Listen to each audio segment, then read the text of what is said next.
काजल।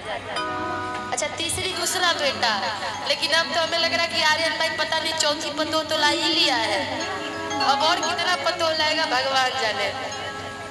अच्छा रियल पतो अभी कोई नहीं है, अभी रियल अलग होगी। आपके ये पति हैं जो कि परदेश कमाने के लिए जा रहे हैं।